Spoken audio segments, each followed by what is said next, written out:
So typically, the way that I see sit and go strategy explained is that a well respected and good player will say something along the lines of, I believe that villain's range is X, and so I'll respond by doing the following. And we said in the previous couple slides that this is a very hard thing for a beginner to really understand.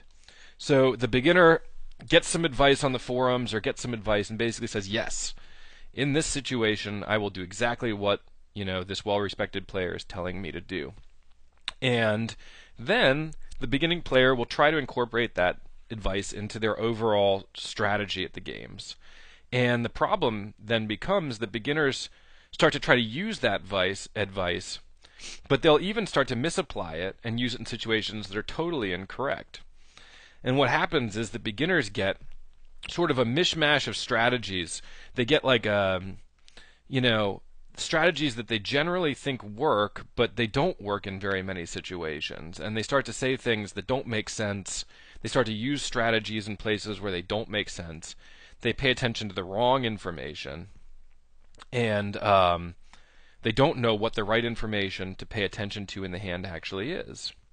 So they end up with this sort of mishmash, hodgepodge strategy that doesn't really work very well. It'll get them to the point where they're winning, but maybe with a very low ROI at the low stakes. And that strategy is not good enough to get them to the higher stakes. So they start to, learn about sit and goes, and typically a beginning player will get Sit and Go Wizard, because Sit and Go Wizard is actually a very nice tool.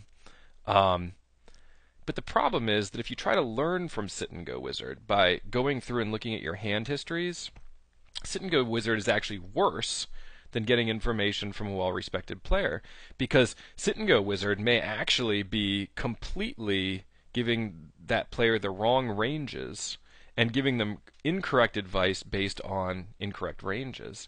So at least the, winning players, we can kind of rely on the ranges they're telling us, even if we don't know why those ranges are correct. But Sit and Go Wizard will just pull a range out of, sometimes it looks like thin air. And so it's actually very difficult to learn anything kind of lasting strategy from Sit and Go Wizard just by reviewing your hand histories from the tournaments that you've played. And so there is a strategy, actually, that I will talk about in future videos about Sit and Go Wizard and how we can try to come up with something a little bit more comprehensive. But the power of Sit and Go Wizard, in my opinion, is not really in the hand history review, because once you're playing correctly, typically you're not making that many mistakes in Wizard. And we're going to talk about that in the Sit and Go Wizard lesson also, whereas what we can do with Sit and Go Wizard that really, really helps us to actually understand and learn Sit and Go strategy. So that's how most people explain Sit and Go hands. And now what I want to do is I basically want to go through and I want to explain how I explain a Sit and Go hand. Alright, so what we do with pivot points is we redefine how we look at problems. Okay? We basically need a strategy that relies only on easily identified variables. We want to have a strategy that basically says we can look at everything that is on the table currently, and from just looking at what's on the table without having to try to deduce a villain's range, what the correct play is. So just by looking at things like position and our effective stacks and the number of blinds that we have in our stack, we want a strategy that we can use that relies on those kinds of concrete variables. And what creating a strategy like this does is it eliminates any question about what the villain's range actually is. It's not that we're ignoring the villain's range, but what happens is the villain's range starts to become built into our strategy, and we start to deduce the villain's range and the correct play without having to actually look and think, what is this guy's range? So when we do this, when we create these kinds of pivot points, what we need is a situation where the results are fairly static, meaning the results based on the number of blinds and the position and all that sort of thing don't really change very often. Even if the player, villain's range that we're playing against us is going to change a little bit, we want the situation to still sort of remain the same, and we want the range that we would choose to respond with to be fairly static. So, the exciting thing, which I found out, is that basically a complete strategy is actually possible, and very few pivot points are actually needed to come up with a fairly complete strategy of how to play sit and goes. So if you're a break-even or a sort of slightly winning player, or even if you're a fairly highly winning player, but you're sort of an intuitive player and you don't know exactly, you don't feel like you have a very concrete thought process as to why you make decisions in a sit and go, then what pivot points can do is either take the break-even and losing player and get them winning extremely rapidly, which I would hope would be exciting to anybody watching the video, or it can also do something more subtle, which is it can take a player who sort of understands certain situations and it can help them speed up their decision-making process, because rather than relying on intuition, they can start to build a strategy which looks at variables and they can quickly ascertain what to do at the table. So I've had some guys who were basically winning players, but they were only playing like 3 or 4 tables at a time. And what this has been able to do is it's been able to allow them to sort of speed up how they make decisions at the table and actually rapidly increase the number of tables that they can play. Alright, so I hope I've gotten you excited for the idea of pivot points. Now what I want to do is I actually want to go through and I want to look at a couple pivot points in action and talk about, how we use them. So the first example is when we're in the big blind and somebody shoves 5 blinds into us from either the button or the small blind.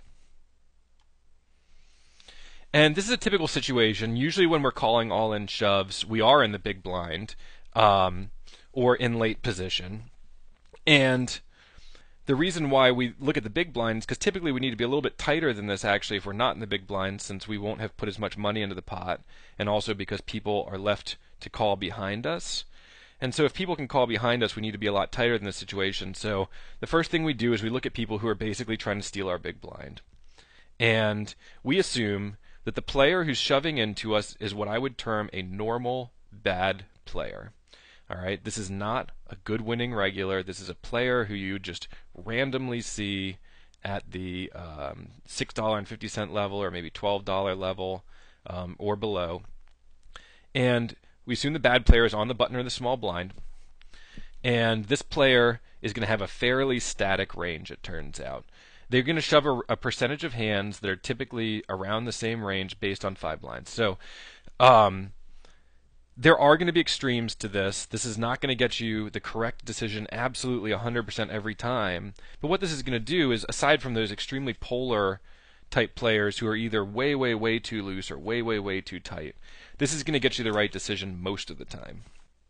Alright, so we make this assumption that basically normal bad players' ranges don't vary that much, and that in this case, their range is going to be about 35% of their hands to shove for 5 blinds. Alright, so let's take a look at this. Now, Sit and Go Wizard, I was telling you earlier, has a very, very powerful and useful function, which is that we can actually analyze situations. And so what you'll see here is that we've got the small blind pushing, and he's opening for 35%. It says that in the little box under where it says small blind. It says he's opening 35%.